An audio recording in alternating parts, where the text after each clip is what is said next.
This is my 1-year follow-up, working on, or after I finished the sauna, just let you know how it goes, just kind of walk through some of the, what worked, what didn't work. Most of it's been going good.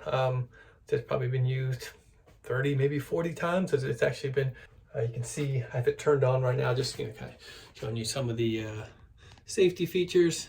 You see the door is open right now, so it's saying door open. I have it turned on because I was just testing. Once I close the door, you hear the click. So everything's working good. The lighting's good. It all works. So I'll kind of again go through some of the additions I made, or some of the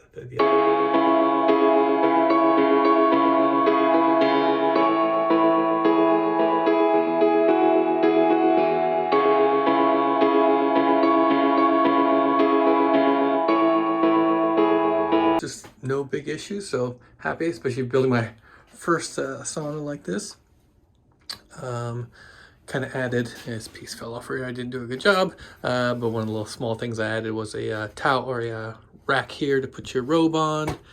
The part down here where the sensor to make sure the door is closed. If you remember seeing the build, I had to put an outlet box there. I found like a wood panel and it's close enough. This is all cedar, I didn't finish it, so it's good enough.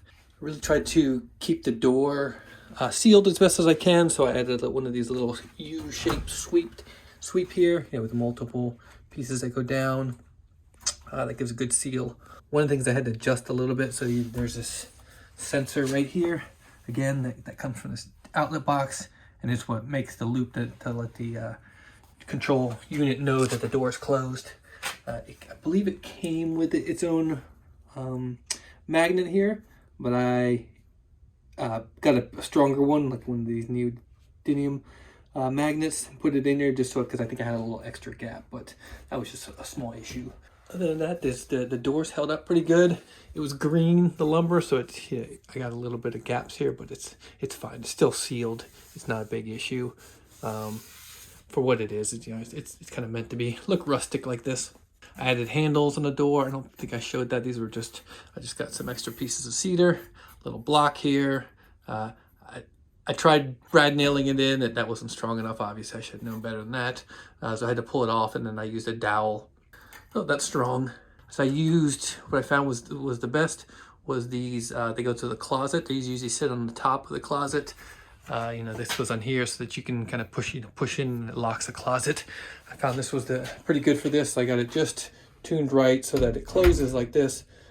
Enough where that pulls it and keeps a good nice seal on the door, but it's easy enough so for an emergency or anything from the inside you can always push it and come out, which I think was the most important. Just got some to help seal it again. I got some weather stripping here, double up on the top, most on the sides. This seems to do a good job of keeping the heat in, keeping the cold out. It's a little tough on some of these sides. I had to use these like little pin nails to keep this all, just because over time you can see it kind of right here coming off a little bit. Just that constant steam, coming on here just loosens up the adhesive on there. So getting a little bit of leakage here. I see some of the stain, or the steam coming out and staining it, but yeah, it's not a big deal. I'm sure I could sand that off real easy. I had shown this, but this was, I just found a wood. This is actually oak, but it's close enough. Yeah, I think I sanded it down. It came finished, and I sanded it down to get it more of a natural color. This is the upper vent. The lower vent is over here. This one I just used a metal grate or metal vent on this one. Both of these are just your normal AC, HVAC, so that it comes in here, and then it has some convection that goes up here, so you get the convection coming across the heater. The heater's been doing good. No issues with that.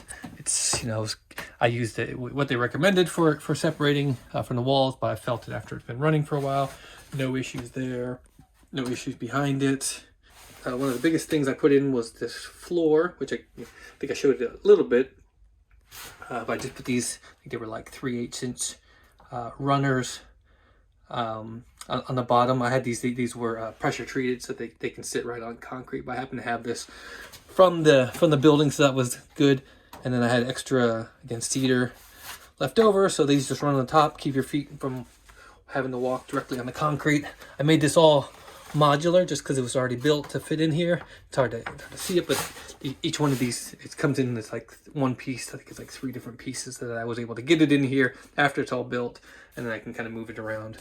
I cut out the bottom here, or it's not cut it, but I left it out like this because you're putting steam, you're putting water in here and creating steam, and I didn't want just water dripping down onto the wood there, staining it. So I just used, I had plenty of rocks left over, so I put some down there. That's kind of how I dealt with that. Other than that, all the wood is pretty good. There's a couple places which are kind of popping out a little bit, especially these small pieces, but it's such a huge difference in temperature. I mean, like right now it's middle of winter and it's probably 30 or 40 degrees out here, and then, you know, it heats up to 130 degrees or whatever it is.